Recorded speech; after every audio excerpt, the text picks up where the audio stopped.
자각몽이라고 하죠. 저는 어린 시절부터 제가 꾸는 꿈에 대해 꿈이라는 것을 인지하고 있었습니다. 그 꿈에서 깨어나는 것도 자유자재였죠.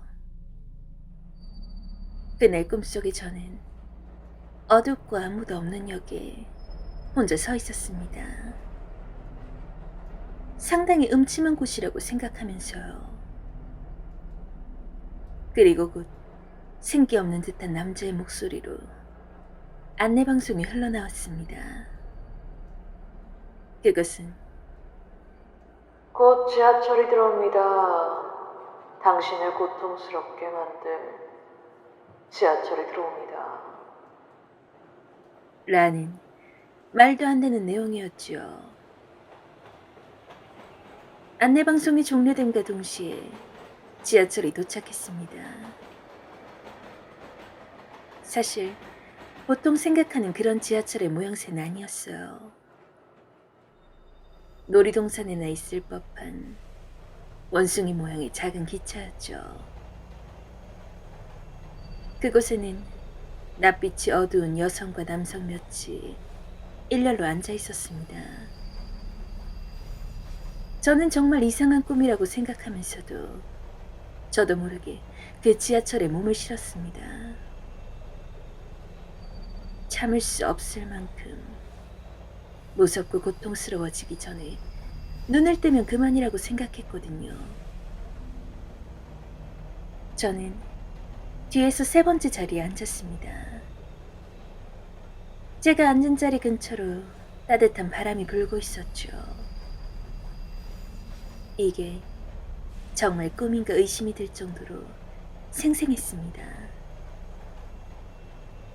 출발한다는 안내 멘트와 함께 지하철은 움직이기 시작했어요.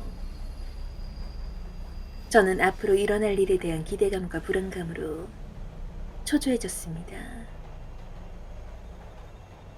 지하철은 곧장 터널 안으로 들어갔습니다. 보라색의 밝은 빛이 터널 안을 기묘하게 비추고 있었죠. 그때 또 다른 안내방송이 흘러나오기 시작했습니다. 다음은 생선회역입니다. 생선회라뇨. 갑자기 이게 무슨 말도 안 되는 소리인가 싶어 저도 모르게 피식 헛웃음을 흘렸습니다. 그런데 갑자기 등 뒤에서 귀가 찢어지도록 요란한 비명소리가 들려왔어요. 제일 뒤에 앉아있던 남자 주변을 노덕이 같은 옷을 겨우 걸친 어린아이 4명이 에워싸고 있더군요. 그리고 그들은 곧 남자의 몸을 생선회를 떠내듯이 후벼 파기 시작하였습니다.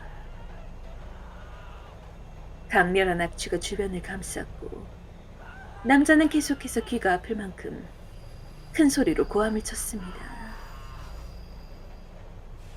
남자의 몸에서 흘러내린 내장은 피를 잔뜩 흩뿌리며 지하철 뒤편 터널로 후두둑 떨어졌죠. 저희 바로 뒤에는 머리가 길고 안색이 나쁜 여자가 앉아 있었지만 그는 입을 꾹 다물고 시선을 앞으로 고정한 채 뒤에서 벌어지는 일은 본인과는 전혀 관계가 없다는 듯 굴더군요. 저는 상상을 뛰어넘는 꿈의 전개에 놀랐고 상황이 더 악화가 되면 즉시 꿈에서 깨어나야겠다고 생각했습니다. 어느덧 정신을 차리고 보니 맨 뒷자리 남자는 사라지고 없었습니다.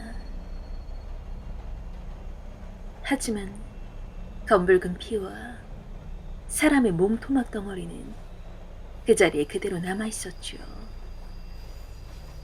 제 바로 뒤에 앉아있던 여자 역시 여전히 정면만을 응시하고 있었고요.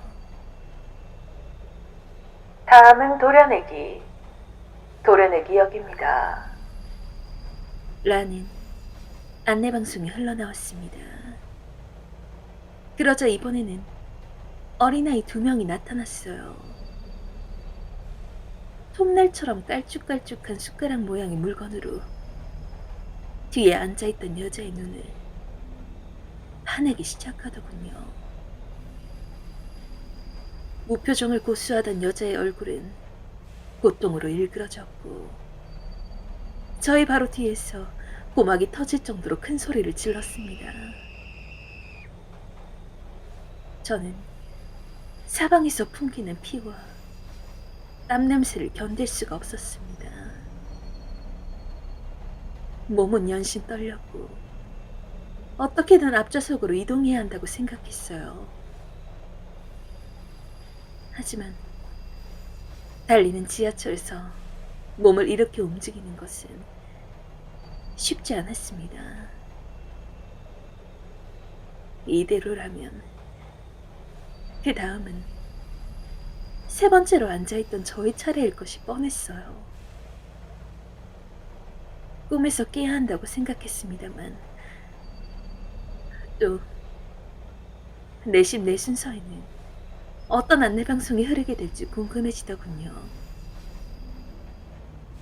몹쓸 생각이었지만 당시에는 어쩔 수 없었습니다. 다음은 다진 고기역입니다. 라는 안내방송이 흘렀습니다. 최악이었어요. 어떤 상황이 올지 쉽게 상상이 되었기 때문에 저는 정말 집중해서 꿈에서 깨어나려 했습니다. 깨어난다. 깨어난다. 라고 하면 매번 깨어났었거든요. 갑자기 윙하는 마치 정육점에서나 쓸 법한 기계의 소리가 들려왔습니다. 이번에는 어린 아이들이 저의 무릎에 올라타더니 이상한 기계를 저에게 들이밀더군요. 깨어난다. 깨어난다. 저는 간절히 외쳤습니다. 위잉거리는 소리가 조금씩 커져왔고 얼굴에는 기계가 돌아가면서 만들어내는 풍압이 느껴졌어요.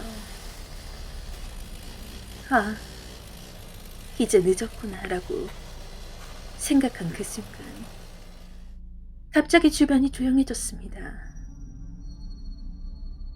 어떻게 된 것인지는 모르겠지만 저는 무사히 그 악몽에서 벗어난 거였어요. 온몸이 땀으로 흠뻑 젖어 있었고 눈에서는 눈물이 흐르고 있었습니다. 다음 날 학교에서 만난 친구 모두에게 이 꿈 이야기를 했습니다. 하지만 모두들 그저 재미있어 할 뿐이었어요. 하긴 어찌되었건 결국 꿈에 불과했으니까요. 이후 4년쯤 지난 것 같네요. 대학생이 된 저는 그때의 꿈을 완전히 잊었습니다. 그러던 어느 날 밤 갑자기 다시 시작된 거예요. 다음은 도려내기역입니다. 그때 그 장면부터였습니다. 지난번 꿈과 완전히 똑같았어요. 어린아이 2명이 그 여자의 눈알을 파내고 있었죠. 위험했어요. 저는 당장 깨어나려고 안간힘을 썼지만 이번에는 쉽게 깨어지지 않더군요. 다음은 다진 고기역입니다. 기계 소리와 함께 얼굴 가까이 또다시 풍압이 느껴졌습니다. 저는 2눈을 질끈 감고 토해내듯 깨어나야 한다고 외쳤습니다. 그러자 벼랑간 주변이 조용해졌어요. 안도감이 들었습니다. 아무래도 어떻게든 저는 깨어난 것이 분명했어요. 슬며시 눈을 뜨니 저는 제 방 한가운데에 누워있더군요. 심장이 두근거렸습니다. 그 이후로 아직까지는 그 꿈을 꾼 적은 없어요. 하지만 다음번에 또 그 꿈을 꾼다면 그때는 아마 심장마비 같은 것으로 죽지 않을까 싶네요. 이쪽 세계에서는 심장마비겠지만 저쪽 세계에서는 다진 고기가 되겠죠.